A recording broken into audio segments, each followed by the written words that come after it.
तो आखिरकार लंबे वक्त के इंतजार के बाद अमेरिका ने वेनेजुएला पर हमला शुरू कर दिया। तेल की माल और दौलत से भरपूर वेनेजुएला अब एक नया इराक बन चुका है। वेनेजुएला को अमेरिका ने एक नया वियतनाम बना दिया है, एक नया क्यूबा बना दिया है। वेनेजुएला को अमेरिका ने नया फिलिस्तीन बना दिया है। वेनेजुएला को अमेरिका ने नया लीबिया बना दिया है। वेनेजुएला को अमेरिका ने नया सीरिया बना दिया है। वेनेजुएला को अमेरिका ने नया नाइजीरिया बना दिया है। वेनेजुएला को अमेरिका ने नया सूडान बना दिया है। वेनेजुएला को अमेरिका ने नया यमन बना दिया है। इसलिए अमेरिका की दादागिरी के लिए अब हर मुल्क को रहना चाहिए तैयार। सलाम, नमस्ते, सत श्री अकाल। मैं हूं आपके साथ हर्षिता मिश्रा और आप देख रहे हैं टाइम्स मेल। अमेरिका ने 3 जनवरी को नए साल के मौके पर वेनेजुएला पर हमला कर दिया है। अमेरिका दुनिया का विश्व गुरु है। भले ही खुद को विश्व गुरु बताने वाले बड़े बड़े फर्जी गुरु अमेरिका से नजरें चुराते भाग रहे हों, पर अमेरिका ही सबका विश्व गुरु है और सबका माई बाप भी है। जो भी उसके सामने डटकर मुकाबला करते हैं, जो भी अमेरिका की हाँ में हाँ मिलाने से इनकार करते हैं, उनका अंजाम आगे चलकर बहुत बुरा होता है। और जो भी अमेरिका को टक्कर देने की हैसियत रखते हैं, उनसे अमेरिका दोस्ती करना चाहता है, दूर भागता है।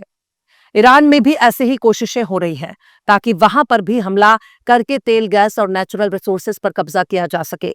दुनिया के हर मुल्क को सावधान रहना चाहिए।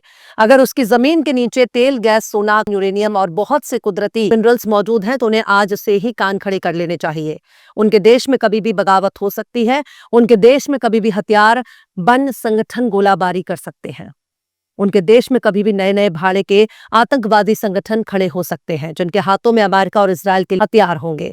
लिहाजा चाहे कोई खुद को कितना ही बड़ा विश्व गुरु क्यों ना समझ रहा हो, पर असल विश्व गुरु अमेरिका है और उसने दुनिया भर के इलाकों में अपनी मिलिट्री फैला रखी है। पर अमेरिका को टक्कर देने की औकात बहुत ही कम लोगों में है। अमेरिका ने वेनेजुएला पर हमला करके उसके मिलिट्री और सिविल ठिकानों को निशाना बनाया है। निकोलस मादुरो की सरकार ने अमेरिका के इस मिलिट्री हमले की पुरजोर अल्फाज में मजम्मत की है। निकोलस मादुरो की सरकार ने नेशनल इमरजेंसी नाफिज कर दी है। कराकस के साथ साथ मिरांडा और ला ग्वेरा जैसे राज्यों में बम धमाके हुए हैं। मादुरो सरकार ने कहा है कि वेनेजुएला को डराने और धमकाने की ऐसी अमेरिकी कोशिशें कामयाब नहीं होंगी।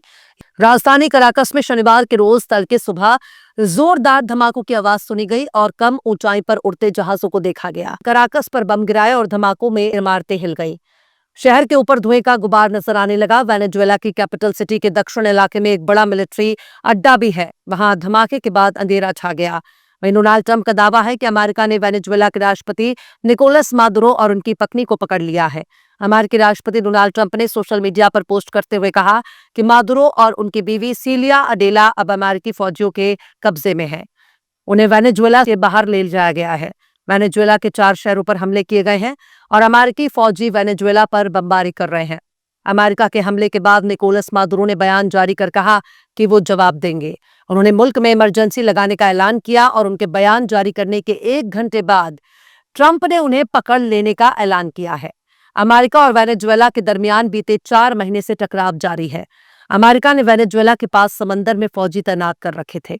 जहाज और वॉरशिप की तैनाती ये जाने के बाद से ही इस बात का अंदेशा लगातार बना हुआ था कि अमेरिका आज नहीं तो कल जरूर वेनेजुएला पर हमला करके कब्जा करेगा। वेनेजुएला कोई मुस्लिम देश नहीं है, वरना ये काम अमेरिका 2 दशक पहले ही कर लिया होता। खैर, अमेरिका ने वेनेजुएला पर हमला करने के लिए ड्रग्स तस्करी को अपना बहाना बनाया है। अगर कोई मुस्लिम देश होता तो अमेरिका बहुत आसानी से वहां भाड़े के नाम निहाद आतंकवादियों को खड़ा कर देता, जो हर रोज दाढ़ी टोपी में हथियार लहरा रहे होते, आम लोगों को मार रहे होते और फिर उन आतंकियों से लड़ने के लिए अमेरिका सुपर हीरो बन के जाता, फिर बहुत आसानी से वेनेजुएला पर कब्जा कर लेता। ये बात सच है कि वेनेजुएला के सामने अमेरिका एक बहुत बड़ा हाथी बना हुआ है और एक बड़े हाथी के सामने वेनेजुएला की औकात किसी चींटी से कम नहीं है। उसके बावजूद भी वेनेजुएला पर अमेरिकी हमले को बहुत हल्के में नहीं लिया जा सकता। वहीं वेनेजुएला की राजधानी कराकस में अमेरिका के हमले के बाद ईरान और रूस ने अमेरिका के इस हमले की पुरजोर अल्फाज में मजम्मत की है। ईरान ने इस हमले को राष्ट्रीय संप्रभुता और क्षेत्रीय अखंडता का खुला उल्लंघन करार दिया है। ईरान ने यूनाइटेड नेशन सिक्योरिटी काउंसिल से गैर कानूनी हमले को रोकने के लिए तुरंत एक्शन लेने की मांग की है और दोषियों को जवाबदेह ठहराने की अपील की है। इस मामले में रूस ने भी शनिवार को वेनेजुएला में अमेरिका के मिलिट्री हमले की निंदा करते हुए कहा कि हमले का कोई ठोस वजह नहीं था, नजरियाती दुश्मनी की वजह से अमेरिका ने ऐसा हमला किया है। रूस ने भी बयान में कहा कि अमेरिका ने वेनेजुएला के खिलाफ मिलिट्री हमला किया है, ये बहुत चिंताजनक और निंदनीय है। अमेरिका ने जिस तरह से वेनेजुएला पर हमला किया है उसे कोई भी शाबाशी का काबिल नहीं समझ रहा। अगर गौर से देखा जाए तो वेनेजुएला में प्राकृतिक संसाधनों का अकूत भंडार है। खासकर उसके पास इतना तेल है जितना सऊदी अरब के पास भी नहीं। उसके पास सोना भी है, लोहा भी है, बॉक्साइट भी है और निकल भी है। और ये ऐसे रेयर अर्थ मिनरल हैं जिनको पाने के लिए अमेरिका कुछ भी कर जाएगा। इससे सिर्फ एक बहाने की तलाश है, वो जहां चाहेगा हमला करेगा और कब्जा कर लेगा। वेनेजुएला को चीन और रूस का करीबी माना जाता है, लिहाजा नजरियाती तौर पर इसे एक कम्युनिस्ट देश के तौर पर भी जाना जाता है। अमेरिका एक पूंजीवादी देश है और अपनी पूंजीवादी लॉबी के तहत वो दुनिया के हर मुल्क पर हथियारों से हमला करता है। पहले तो अमेरिका अपने जासूसों और खुफिया एजेंसियों के जरिए मन चाहे देश में किसी न किसी बगावत को बड़ा करता है। उसके बावजूद भी अगर नाकाम हो जाता है तो लोकतंत्र की दुहाई देकर उन देशों में मिलिट्री अटैक करना शुरू कर देता है। इसके लिए अगर आतंकवाद का सहारा लेना पड़ता है तो वो भी पीछे नहीं हटता। ऐसा करने का इसका लंबा चौड़ा इतिहास रहा है। इससे पहले 35/9 पर अमेरिका ने हमला किया था और इल्जाम लगाया था कि वो ड्रग्स तस्करी में इन्वॉल्व थे, लेकिन इससे कोई सबूत दुनिया के सामने पेश नहीं है। 35/9 पर हमले की वजह से 100 से ज्यादा लोग मारे गए। अमेरिका ने वेनेजुएला के ऑयल टैंकर को भी जब्त कर लिया था और मुल्क में निगरानी बढ़ाने के लिए साहिल किनारे के पास के इलाके पर मिलिट्री भी तैनात कर रखी थी, जिसका नतीजा अब हम हमले के तौर पर देख रहे हैं।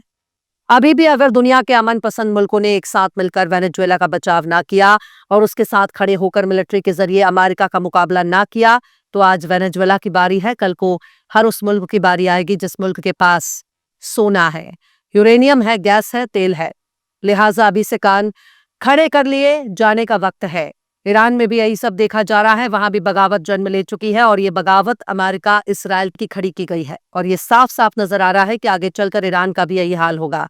ईरान तो डटकर मुकाबला करने के लिए तैयार खड़ा है, लेकिन जो अभी भी खुद को विश्वगुरु करार दे रहे हैं उन्हें नींद से जागना होगा, वरना अगली बारी उनकी ही होने वाली है। फिलहाल इस खबर में बस इतना ही। ये एपिसोड आपको कैसा लगा कमेंट बॉक्स में जरूर से बताइए। पसंद आए तो लाइक करें, शेयर करें और बेबाक निष्पक्ष स्वतंत्र पत्रकारिता को सपोर्ट करने के लिए आप हमारे चैनल टाइम्स मेल को जरूर से सब्सक्राइब करें और बेल आइकन की घंटी वाली बटन जरूर से दबा दें ताकि आपको हमारे आने वाले नए वीडियो की नोटिफिकेशन फौरन ही मिल जाए। फिर मिलते हैं किसी और वीडियो में एक नई खबर के साथ। हर्षिता मिश्रा को दीजिए इजाजत। जय हिंद। अगर अभी तक आपने हमारे चैनल टाइम्स मेल को सब्सक्राइब नहीं किया है तो जल्दी से सब्सक्राइब कर दें और बेल आइकन भी प्रेस कर दें।